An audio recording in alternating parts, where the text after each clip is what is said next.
Vem cá. O que você quer agora?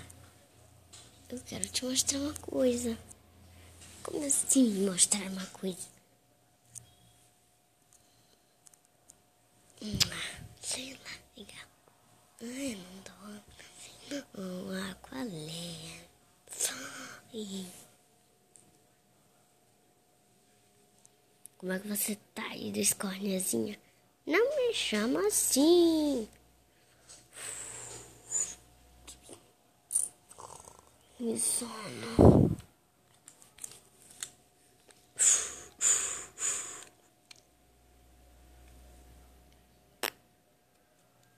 Ih, foi mal, cara. Ai, que tédio. Agora eu vou ter que lavar o cabelo outra vez.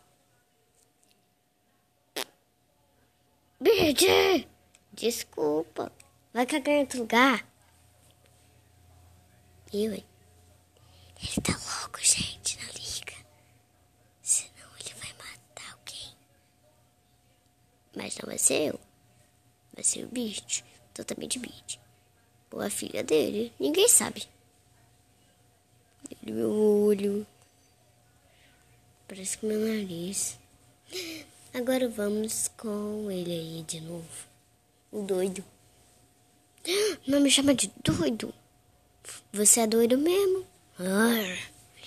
Eu tô com raiva. Eu preciso fazer alguma coisa. Eu preciso matar alguém. Que tá matar aquela doida lá? Que doida? A esposa do Pete. Não vou matar ela. Eu, hein? Vou matar aquela vilã besta. Gente, deixa pra lá. Isso vai ser chato de assistir, tá? Eu vou te matar. Ai, você já me matou, seu doido. E por que ainda tá falando? Eu não sei. Tá bom, agora dá pausa. Isso vai ser chato. Já acabei com ela. Vou voltar pra casa. Brim, brim, brim.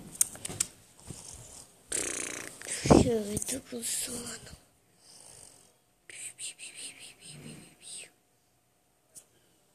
Dorminhoco? Não me chama de dorminhoco.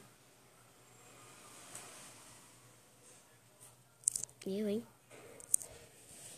Gente, tchau. Os três estão dormindo, então faz silêncio aí, tá?